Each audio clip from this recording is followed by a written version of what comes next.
Bonjour, allez, toujours dans l'univers du travail sur soi, de la connaissance de soi, du travail sur le chesed, sur le don, sur l'altérité, toujours dans cet univers de Hachnasat Orchim, de l'accueil des invités, toujours dans l'univers dans lequel on se rappelle qu'au-delà des invités extraordinaires comme nos amis, il y a aussi nos invités du quotidien, qui sont notre conjoint, nos enfants, ceux qui sont à nos côtés tous les jours, et toujours dans ce texte de Rabbeinu Yona, qui est en train de nous parler de cet accueil des invités. Et là où nous en sommes, eh bien, après avoir accueilli, après avoir pris le temps de s'investir par rapport à eux, de leur révéler leur place, leur importance, tout ce que nous avons vu précédemment, eh bien, Rabbeinu Yona nous dit que va-t-il se passer au niveau de l'échange et de la conversation?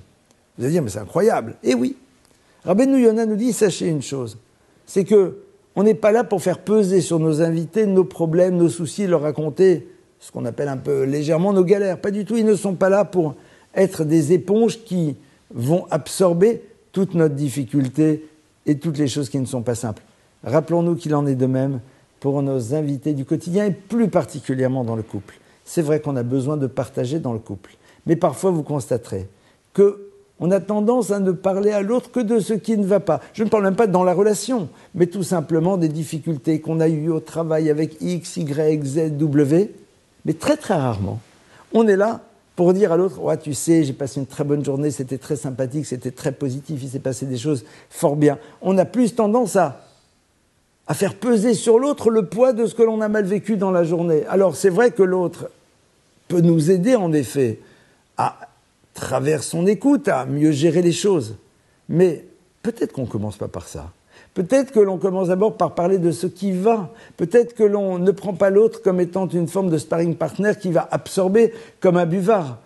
Surtout qu'il n'a pas toujours la distance et qu'on ne sait pas toujours comment il gère ça au niveau de ses émotions. Mais ça, je laisse à chacune, à chacun le soin, pardonnez-moi, de réfléchir quelles sont les bonnes limites à avoir dans ce partage et surtout des choses qui parfois sont un petit peu plus difficiles.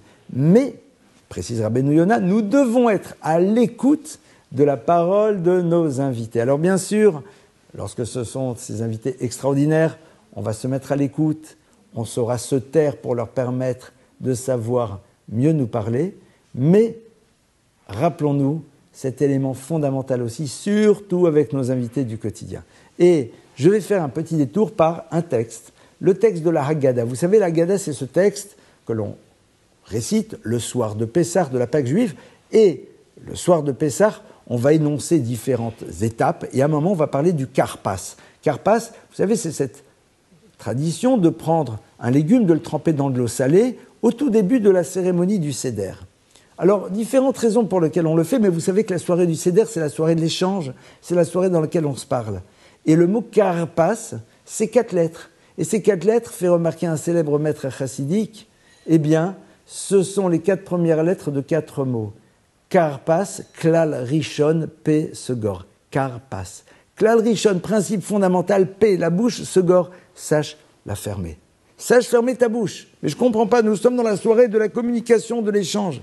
Justement, dit ce maître, sache que pour que l'autre puisse véritablement parler, il faut que toi, tu sois capable de te taire pour te mettre à l'écoute. Et en effet, vis-à-vis de nos invités du quotidien, de nos enfants, de notre conjoint, nous devons faire cet effort, non seulement de ne pas leur infliger les difficultés qu'on a pu vivre au quotidien, mais surtout, nous mettre à leur écoute, c'est-à-dire prêter une oreille attentive. Ça passe par quoi, prêter une oreille attentive? Vous voyez qu'est-ce que je désigne, non point mes oreilles, mais mon regard.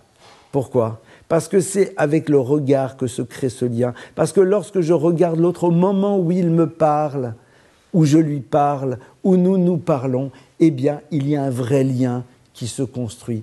Apprendre à savoir se taire pour mieux être à l'écoute de l'autre, mais dans une écoute que l'on appellerait réelle et active. Voilà ce qui va nourrir ces invités extraordinaires, évidemment, mais aussi et surtout ces invités du quotidien. Alors, bon courage et bon travail.